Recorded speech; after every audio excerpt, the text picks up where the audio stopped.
Jimmy G's ex-wide receiver sticking up for him on national media, and we might have something to worry about as far as the starting center goes with the San Francisco 49ers. Is Alex Mack all in on 2022 and the rest of his career? All that and more, and a big trade in the NFL is to talk about coming up on this episode of Locked On 49ers.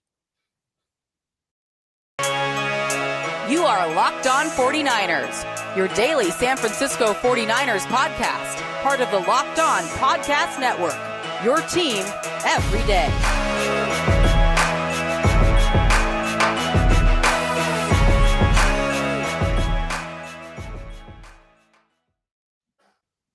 Welcome to Locked On 49ers. Brian Peacock and Eric Crocker with you here once again at BD Peacock, at Eric_Crocker on Twitter. You can see that on the screen if you're with us on YouTube. If you are not, we appreciate you just the same. Make sure you hit that subscribe button. Tell a friend about Locked On 49ers. This episode brought to you by Rock Auto. Amazing selection, reliably low prices, all the parts your car or truck will ever need. Visit rockauto.com and tell them Locked On sent you. Thanks, everybody, for making us your first listen here on the Locked On Podcast Network, your team every day. Croc, a lot going on in the NFL. It always is. It seems like every week there's a reason to talk about Jimmy Garoppolo. We've got our weekly Jimmy Garoppolo conversation, I think, coming up today, and it kind of ties into some other things. I know you've ticked off a few fans with your take on Frank Gore not being just a slam dunk Hall of Famer, and I know you want to defend yourself a little bit. To some of the feedback you've gotten, I'm sure, at Eric_Crocker, by the way. If you disagree with him, that's where you can find him on Twitter, and do not tag me in that conversation. Make sure you tag Peacock too. Yeah. So I want to talk about this because I don't think you have seen the big news about the trade yet. I have not. We've got a draft trade going on. It no doubt is going to be the subject of your next episode of Locked On NFL Draft. And I'm glad I can break this one down to you here. A huge trade happening in the NFL Monday. And it is, I'll just go straight to the Schefter bomb here. All caps trade. The Eagles are sending picks 16 and 19 in the first round. Number 194, that is a sixth round selection. 2, the New Orleans Saints. 4, pick number 18 in the first round. Number 101, I can see the look on your face, Crock, and this was the look I gave it to when I was reading this tweet for the first time. So the Saints are giving back to the Eagles pick number 18 in the first round this year. It's right in the middle of those two picks that they're getting back, which is just strange. Number 101, that is a third round selection. Number 237, that is a seventh round selection. And their 2023 first round pick and a 2024 second round pick. So let me break this down again. Hold on real quick. Let me try to make sure I kind of get this whole thing sorted out. It made me cross. The Eagles lose one pick, but move up one spot with one of the other picks. Yeah. Okay. Yep. And they're for the price of, so they're swapping 18 and 19. Eagles moving up to 18. Saints moving back to 19. But the Saints are getting the 16th pick as well this year. Eagles are getting a first next year. So they're pushing off one of their first round picks this year. They have 3 of them. They're pushing one off. The Eagles also picked 15th overall for it. And they have 15 already, right? And they're trading 16. So the Eagles are giving 16 and 19. Plus, let's just not count the 6th and 7th rounders because I don't know why they need to throw those in just to make it more difficult on everybody. The Eagles are giving up 16 and 19 in the first round this year, and they are getting back from the Saints number 18 this year, which is kind of a wash with one of those picks. Essentially, what they're doing is they're giving up 16 this year for a future first and a future second. That's what they're getting. Here's the question: those picks because they want to have an extra pick next year in case Jalen Hurts ain't the dude. Yes, right? Exactly yes. Not have to pick 3 times this year, and then the other stuff is just to get them there. That's it. That's right. Now that's an interesting trade. Yeah. And I like that move for the I like that. Oh, little pickle getting into the screen over there. For those of you who don't know, Croc's daughter, nickname Pickle, is creeping into the screen. She's trying to get a little dad time right now. But what I am realizing about this trade is, first of all, I love it for the Eagles. And we talked about this on the Peacock NFL show recently, is that it makes sense. It makes less sense for the Eagles to pick 3 times this year and more sense for them to 2 times now and 2 times next year. And so if Jalen Hurts is the guy, you got those 2 extra picks to build around, you're in a great situation. If not, then you can go attack that quarterback because you've got extra picks. So it makes perfect sense from the Eagles. Love it from their Right. standpoint. What the hell are the Saints doing right now, Croc? They traded future first and a future second to get up to have a pick this year. So they're buying into this draft at pick number 16, and they're moving back from 18 to 19. It's interesting to happen right now because you don't really know who will be there. So So here's why the couldn't you have waited until draft day, and then when you see a guy creeping into an area where it's like, okay, and you already have the handshake agreement and get it done then? Or maybe the Eagles have been actively shopping one of their picks, trying to get a pick next year, and maybe they had something else on the table, but maybe it wasn't as sweet, and the Saints had to jump on it. yeah, I wouldn't. So when the 49ers moved up, I was critical of the 49ers moving up when they did because they weren't even done with their evaluations, right? But they moved all the way to number 3, so they had a really good idea already of what was going to be there for them. They just didn't know which quarterback it was going to be that they were going to select. I think most people felt like Zach Wilson to the Jets was Pretty much 100%. done. Yeah, it was Lawrence and Wilson, and the 49ers knew that. So there was some knowledge there. This trade being so early, what are you doing getting number 16? Because now a team knows, well, if we want a quarterback, we can go to 15, right? And the Eagles can make another trade. Or you can go up to 13 with the Texans, who I'm sure will be down to move around and add some more picks. So if you're let's say the Steelers love Malik Willis, nobody takes a quarterback, and the Texans are on the clock at 13, Steelers are like, where I need to go, right? So I don't think this is it for the Saints. I feel like there's another shoe that needs to drop, but it's pretty fascinating to see a big deal like this done now. And if you're the Saints, you don't know who's on the clock yet. You don't know who's on the board. You don't know who's falling to pick 16 that you're adding. So doing it right now makes me think that there's something. It doesn't matter who's going to be there at 16 because they're not going to pick there either. I think it might be a play to go even further up, right? Because otherwise, what's going on? Yeah, and I can see that. The interesting thing here is the Saints quarterback situation is interesting. They do have Andy Dalton that they signed, and we all know they have Jameis Winston. So they gave Jameis Winston like a 2-year contract, I believe, and decent, like nothing too crazy, like nothing they can't move off of. But you do have Jameis Winston, and then you get Andy Dalton to kind of be the insurance behind him. So do you throw a first round pick into the mix that you trade a lot of stuff for? Like, that's the part that seems a little weird to me. So are they even trading up for a quarterback? It might not be a quarterback, but you don't know who's going to be there. So you have to be pretty dang confident in who's going to be there at 16 and 19 for you to move up there. I think I know. Because if a wide receiver could be one, right? But they already That's had what I was thinking. They already had 18. They were already in front of Yeah. And in fact, they just moved back one from 18 to 19. So here's the other thing is if it's not wide receiver, or if wide receiver is still in the mix with one of those two picks, what is it, an offensive tackle? Because they lost Teron Armstead. But who's tackle number 4? You did all that just to get Bernard Raymond or, whoever the fourth. Could be like Trevor Penning, but even then, there's a chance he goes top 10. Penning, yeah, or like tackle 5, right? You don't know who's going to be there. That's why it would make sense if you knew the guy you liked was already on the board, then you make the trade and draft at 16 when the Eagles are on the clock. Doing it now is just very strange, which makes me feel like there's something else. There's a second part to this deal for the Saints. Here's the one thing that's interesting to me, just about that trade and kind of the Saints. And I felt this way about the Eagles. The Eagles could take a flyer on a player that is potentially coming off of injury because they had multiple first-round picks. So it's like, all right, if I draft David Ajabo at 16, well, that's okay because as long as I get something out of pick 15 and pick 19, then I'm good. So maybe the Saints are looking at it like, hey, we really need receiver, but okay, maybe they smooth things out with Michael Thomas. They get him back. Hey, let's draft Jameson Williams. And maybe they feel strongly that Jameson Williams will be there at pick 16, which I feel like he will be there, but I mean, you never know, especially if somebody else catches wind that they really like him. Maybe the team like the Washington Commanders are like, nope, we're taking him at 11. Many layers to that. I'm sure we'll be digging into more of what's going on with the NFL draft. And I no doubt Crock will be, along with Ryan Tracy, on the Locked On NFL Draft Show every single day right here on the Locked On Podcast Network. Okay, next, we've got to talk about this. I got to shout out to Eric Branch here. Eric Branch, who's been covering the 49ers for a very long time for the San Francisco Chronicle. He reminded everybody about what John Lynch was saying about Joe Staley a couple of years ago, and it's remarkably similar to what he's saying about Alex Smith right now. And as we all know, Alex Mack. Alex Mack, sorry, yeah, Alex Mack. And as we all know, Joe Staley did retire that offseason. So we'll get to that next. And what did former 49ers receiver Emmanuel Sanders have to say about his former quarterback, Jimmy Garoppolo?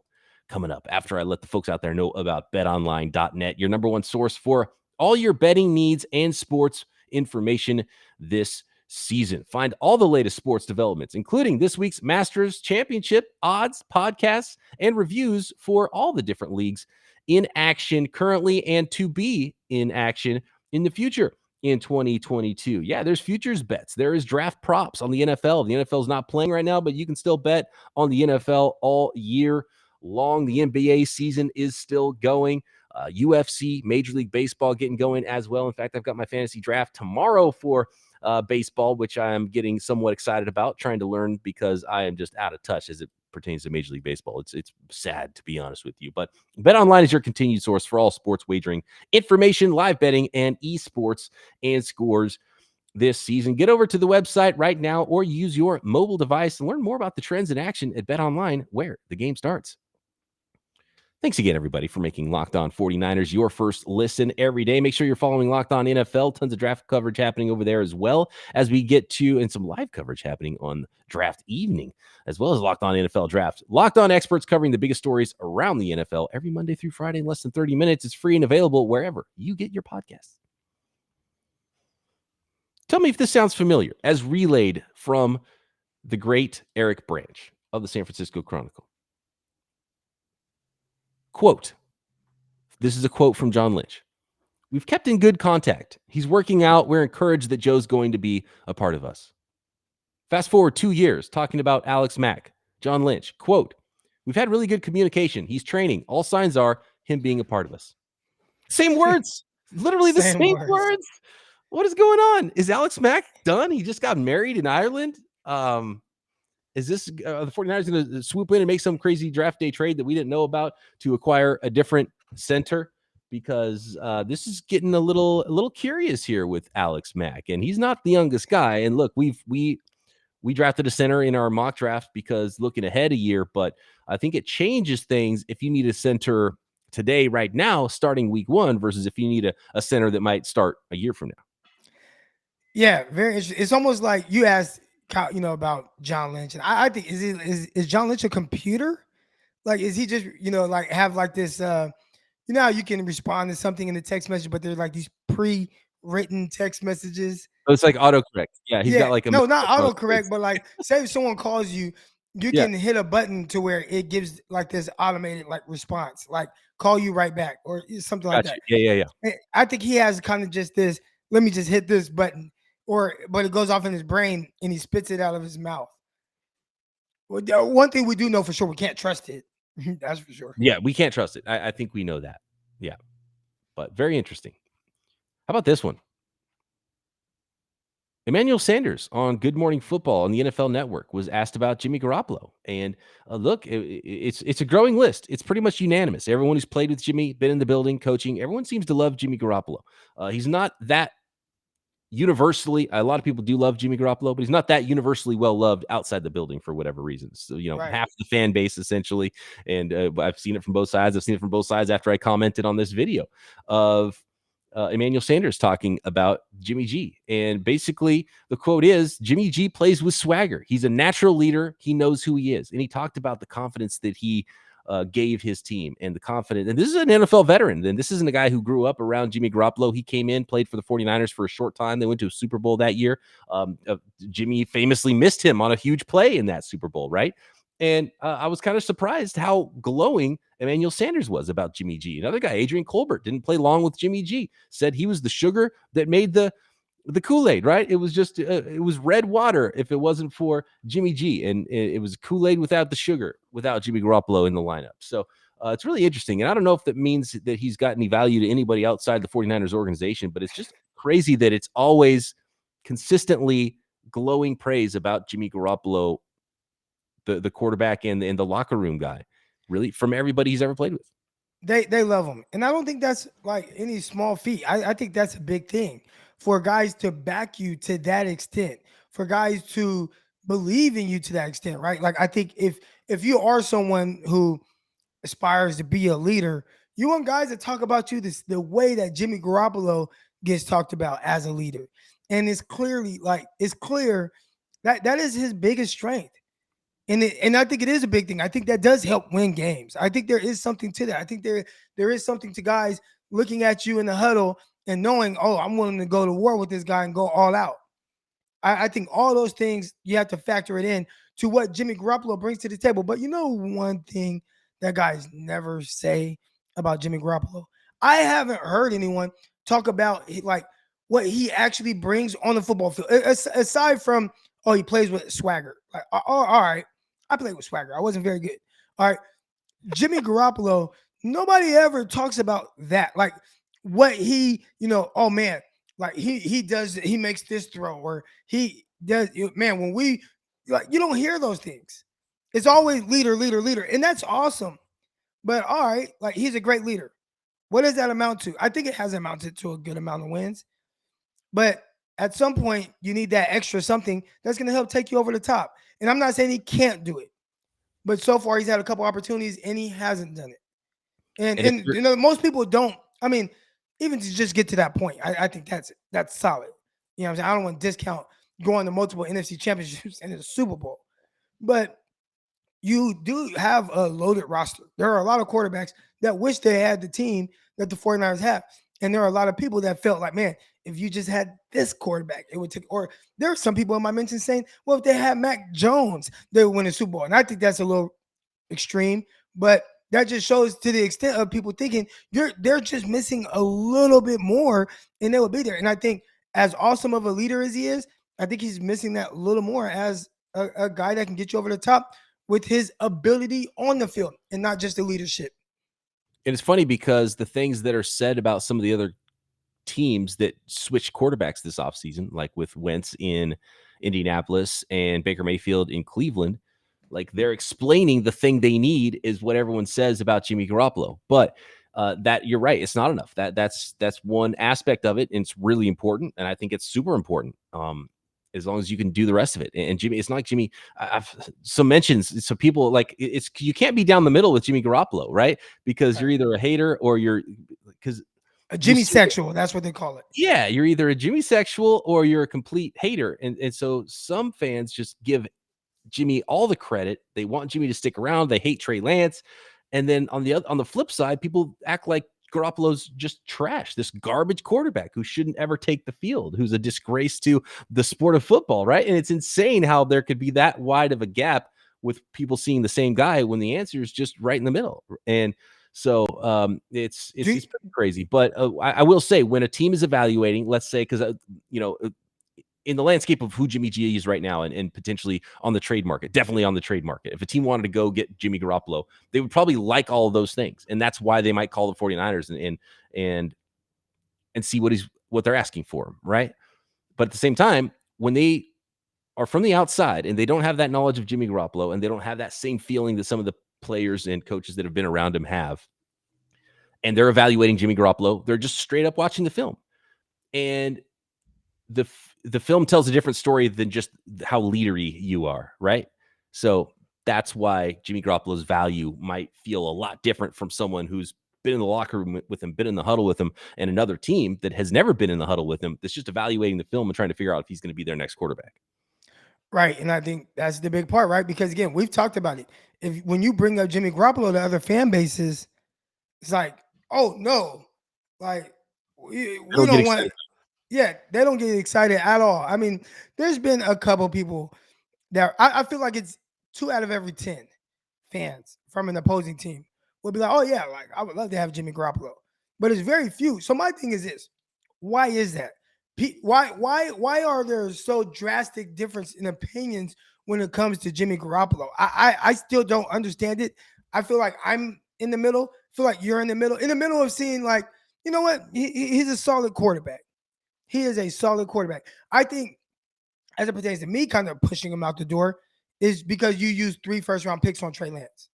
Right. So it's like, well, he has to go. But if there were no Trey Lance in the picture, I wouldn't. Okay, like Jimmy Garoppolo's a quarterback, Yeah, and I Jimmy would Garoppolo be okay with that. I would watch other guys and wish that my quarterback could do some of those things. Like, man, sure it would be nice to have a Josh Allen. Sure it would be nice to have a Mahomes, a Watson, Watson without all this stuff. Yeah. It sure would be nice to have a Justin Herbert. Like, you see those things, and it's just really fun to watch. And when you watch the 49ers and teams say, hey, man, we can't find our identity for the first 7-8 weeks of the season, but man, we found our identity now. And your identity is running the ball 40 times. And if you don't do that, you feel like you're, like that's, to me, that's when it's like, okay, we can improve at the position. All right. That was your Jimmy Garoppolo segment for this week. And unless there's a trade, hopefully we don't have to go heavy on Jimmy Garoppolo. But that was an interesting storyline. And I just continue to see madness from 49ers fans. And it's getting worse and worse. And I feel bad for Jimmy. They just want him gone. It's just like it's become that's a what I'm villainous gathering. situation. It's so divisive with the fan base because they just want closure. They want it to be over with. And it doesn't seem like it's going to end anytime soon. Maybe draft day, maybe. Depending on what some teams do, maybe there's some teams in the top 10 that need a quarterback that the draft goes a certain way, and then they're calling the 49ers that night. Maybe it's in July. Maybe there's an injury. I don't know, but I really feel like Jimmy Garoppolo is going to be around at least until his shoulder's fully healthy in July. So we have that to look forward to, Crock, every day here on Locked On 49ers, and we are not going to go down the Jimmy G road every day, but today we had to cover that one just because of how it's just amazing hearing consistently from his former teammates and coaches how much they love Jimmy Garoppolo and how much they value him, and nobody else seems to. And a lot of it is injury, which is I don't think it's just injury. I think if Jimmy, let me say this really quick, and I don't know if you agree. If Jimmy Garoppolo had 100% shoulder health this offseason, he would currently not be on the 49ers roster. 100% correct. Yeah, okay. And John Lynch said as much. Yeah. And Kyle Shanahan. Yeah.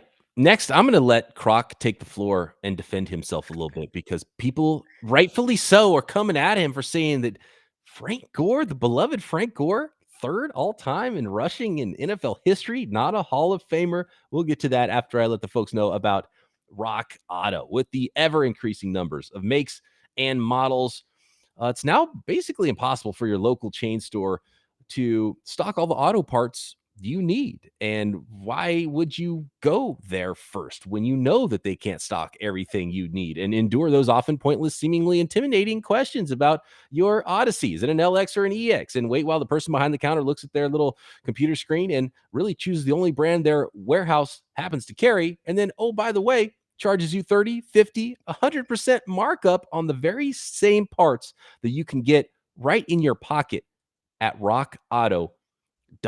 For example, that same Honda Odyssey, a fuel pump would be $353 from a chain store, only $216 from Rock Auto. The same part, and Rock Auto has been a family business serving do-it-yourselfers for over 20 years. So go to rockauto.com, whether it's just some, new brake pads, tail lamps, you need some new carpet for the interior of your vehicle, motor oil, jumper cables, whatever it is, you can find it at rockauto.com. So go there right now, rockauto.com, see all the parts available for your car or truck, right Locked On in there. How did you hear about us box? So they know we sent you. Amazing selection, reliably low prices, all the parts your car will ever need at rockauto.com.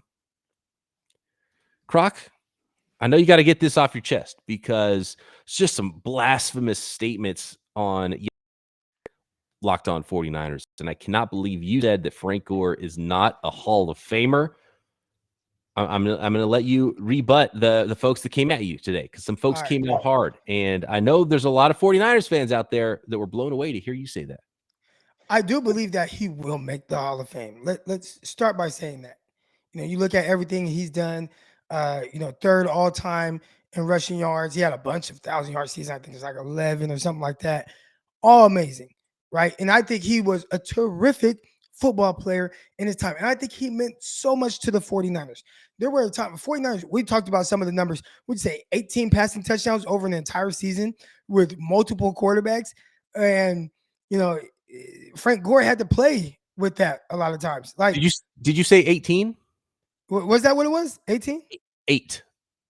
Oh my! It was God. 8 8 touchdowns and 21 interceptions is what it That was. is crazy, right? So having to play with that and having to shoulder that, like that is tough. His second year had the best year of his career on the ground. Terrific. I think he's a really good football player. But here's my pushback. And again, maybe I just don't know what it means to be a Hall of Famer. Maybe that's it. Because my big brother, diehard Dallas Cowboy fan, shout out to my brother BJ. He thinks that, oh yeah, Frank Gore, he's a Hall of Famer. And I asked him, well, why do you think that? He said, well, because of longevity, and he was good and blah blah. Now, my thing is this, as it pertains to the Hall of Fame, and I've heard Richard Sherman kind of explain it this way, and I kind of view it the same way. It is Matthew Stafford a Hall of Famer? That was a big thing going around social media. And Richard Sherman was like, how is Matthew Stafford a Hall of Famer when he was never the best at his position? Never, ever. Nobody ever considered Matthew Stafford the best. Yeah, he played on some crappy teams. Again, different because you got a quarterback and a running back we're talking about. But just in this grand scheme of things, okay, play on some crappy teams. But we also saw, Joe Burrow, what he did with a crappy team and how it turned around real quick, having an elite receiver. Obviously, Matthew Stafford had Calvin Johnson. But anyways, he basically was saying, how are you a Hall of Famer, which is the highest, that's the pinnacle of football. Like that's for the elite of the elite, the special of the special. How are you a Hall of Famer and you were never the best in your generation? Now, I'm not saying there are guys that maybe don't fit that criteria that are already in the Hall of Fame. I don't know. But my thing is, when you look at Frank Gore, is there any time throughout his career where you said he's the best running back? Was there any time throughout his career when you said he's the second best running back? Was there any time throughout his career when you said he's the third best running back? And I'd say the answer more times to any of those questions, if you go year by year, is probably no. So for me, I get the longevity, I get the yards. That's awesome. Another guy that put up terrific numbers playing a long time, London Fletcher. I don't think he's ever going to be in the Hall of Fame. All right. People don't know London Fletcher, second leading tackler in NFL history, behind only Ray Lewis. All right. But again, when it comes to Frank Gore, I think it's terrific. And I'm going to come off as a hater.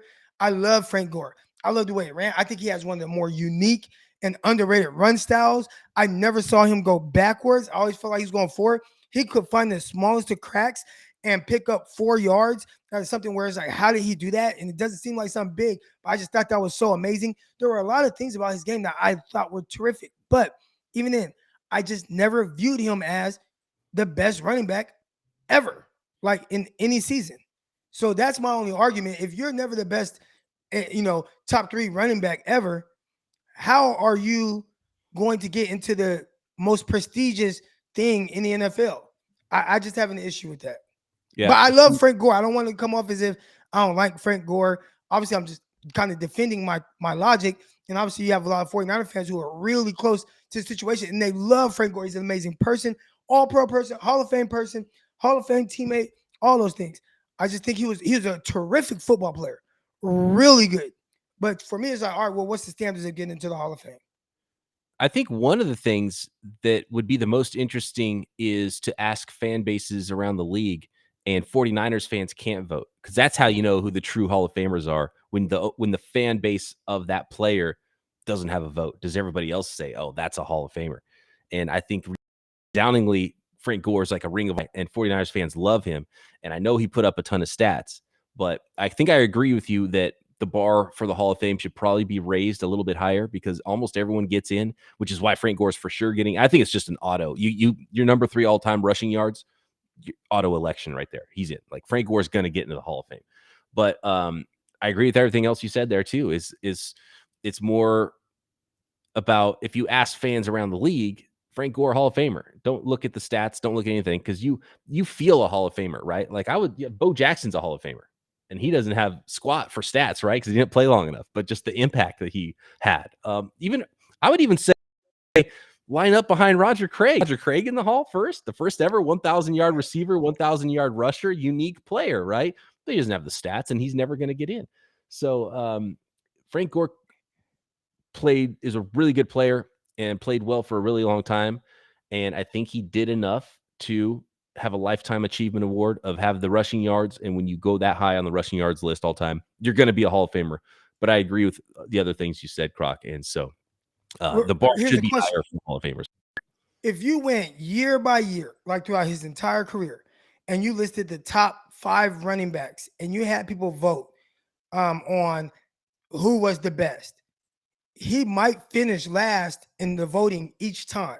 If you included him each time in the voting, he might finish last. Because I mean, there were some guys that had some great seasons, and he really good seasons. And that 1,600 yards or 17, almost 1,700 yards, that's a great year. That was second year in the NFL. He played a lot more years after that, and had some good good running back. I think he's good. I think he's very good. I just Hall of Fame. What maybe I'm just off on how to get in, and if I am, that's my bad. I heard somebody mention Curtis Martin, and then people looked up the numbers. It's like, damn, Curtis Martin, he played 11 years, and like 10 of those years he ran for over 1,000, and the only year he didn't, it was because he only played half the games. I think that was his last year, and he was still on pace to go over 1,000. Like, that's remarkable. Like, and Frank Gore has some of those achievements, and I get it, but also what Curtis Martin had, like league MVP and all these other all-pro first team and all these other achievements that Frank Gore doesn't necessarily have. So it's tough. I sound like this is the whole Jimmy Garoppolo thing again, where I'm going to come off as a hater. People are going to tell me I don't like Gore. I think he sucks. And oh, Eric, we're going to boycott listening to Locked On 49ers because you don't think Frank Gore is going to be in the Hall of Fame. I see people on Twitter, 49 people, and the one thing that they talk about is how much he meant to the 49ers. They don't talk about how much he meant to the rest of the NFL. To the league, right? And that's sort of my point about Hall of Famers is everybody knows, everybody's fan base knows when somebody's a Hall of Famer. Like, that dude is a Hall of Famer. And I think part of it is seeing late career Frank Gore too. And maybe boxing career Frank Gore hurts him a little bit in the minds of some. Because I think about there's young people out there. I mean, not even that young anymore, but people who got to see Randy Moss's prime, but didn't see Jerry Rice's prime. And they think Randy Moss was a better receiver than Jerry Rice because they saw like cornrows that started halfway through the back of his head playing for the Raiders, skinny, old, slow Jerry Rice. That's what they think of with Jerry Rice. I'm like, oh man, you guys missed out on Flash 80, right? There was a whole career that you didn't see. And the early days of Frank Gore were pretty awesome and pretty remarkable. Seeing him squirt through those little holes in the line, and all of a sudden this dude who's not a burner is breaking loose into the secondary. You're like, how did Frank Gore do that? He was magic. He's amazing. Never went backward. He was really impactful, really important for a winning team. But you're right. He was never the team MVP. He was a heart and soul player, but he wasn't the most important part of the recipe for the 49ers teams that were really good. He was never the best player at his position in the league. He wasn't a league MVP. He wasn't a first team all pro or anything like that. So for that reason, I understand where you're at, Crock, and he happened to play for a long time and amassed a lot of rushing yards. And I think he put together a resume that's going to get him into the Hall of Fame. But I do agree that the Hall of Fame bar is set a little bit too low right now. It should be really difficult to get in the Hall. It should be like unanimous. It'd be like, of course, this guy's a Hall of Famer. Or if you have to argue about it too long, then they're not a Hall of Famer. It should be easy. It should be this. When you look at like 3 running backs over the time that he played, and is he top 3? Like, from 2005 to 2020 when he retired, is he one of the 3 best running backs that played throughout that time? And if he's not, how do you get in? Because in that list, I mean, you got LaDainian Tomlinson, you got Adrian Peterson. I mean, there are some terrific running backs. There's some other guys that had these big time feats. Now, again, I'm not saying that, like, well, most people are going to be like, well, if that's it, then most people aren't going to get in. Well, I don't think most people should get in. If the Hall of Fame was half as big, I wouldn't have a problem with it. But I will say that all the guys you're talking about who were ahead of him are also in the Hall of Fame, right? So those are his peers. So it's not really knocking a guy to say, well, you weren't the best running back in the league because running back A and running back B were better than you. Well, they're both Hall of Famers too, right? Like, Adrian Peterson's going to get in. Edgerrin James is in. LaDainian Tomlinson's in, right? They're all Hall of Famers. So that's just, Edgerrin James, like I saw somebody say, like, he had like 4 15 or 1,600 yard seasons. And it's like, damn, like Clinton Portis, he's not going to get in. No. But like his peak, I mean, best running back in the league. Like, you could say that. Like, he was traded for Champ Bailey, who was arguably the best corner in the league. Oh, such a swindle that trade was too. Being able to send off a Shanahan outside zoning back, and being like, oh, we make these guys in a lab. We pick these guys up off the street and make 1,000-yard backs out of them. You're going to give me a shutdown corner and Champ Bailey for this guy? Oh, that was one of the most Look at swindle this. trades in my lifetime was Clinton Portis for Champ Bailey. So Clinton Portis, I got his numbers pulled up right here. Right away, rookie year, 1,500 yards. Second year, almost 1,600 yards. Third year, over 1,300 yards. Fourth year, over 1,500 yards. Missed a lot of games that next year. So the next year after that, over 1,200, over 1,400, almost 1,500. Like, and it's like Frank Gore. Now, he didn't play as long as Gore. So that's the thing. But when you talk about the peaks of like when this dude was doing all this, he did some of it before Frank Gore got into the league. But it's like that, like to me. Frank Gore only had, so let's see. Frank Gore had the 1,600-yard season his second year. If you were just comparing Frank Gore and Clinton Portis's best rushing seasons, Frank Gore has the best at 1,600 yards, but then Portis has 1, 2, 3, 4, 5, the next 6 best. Right. And that's not including the touchdowns. 15 touchdowns, 14 touchdowns, 11 touchdowns, 9 touchdowns. Like, he might have almost as much. That was the Shanahan Kubiak run game. That doesn't count. We can say that, but Clinton Portis was really good. I mean, because even when he went to Washington, there's still almost 1,300 yards, almost 1,500 yards. Like, he still ran for in 2 seasons 20 touchdowns. Like, and that's not even including. I mean, there were guys that had some good years. Priest Holmes, like, I mean, Jamal Lewis. And I would say this, and I'll end on this. Again, if you go year by year and list 4 other running backs and include Frank Gore in that, or we'll do for Twitter purposes, 3 running backs and include Frank Gore in there and say who was the best, he would finish with the lowest percent. And if you go year by year from 2015 all the way through, if no 49ers vote. Is there an amount of longevity?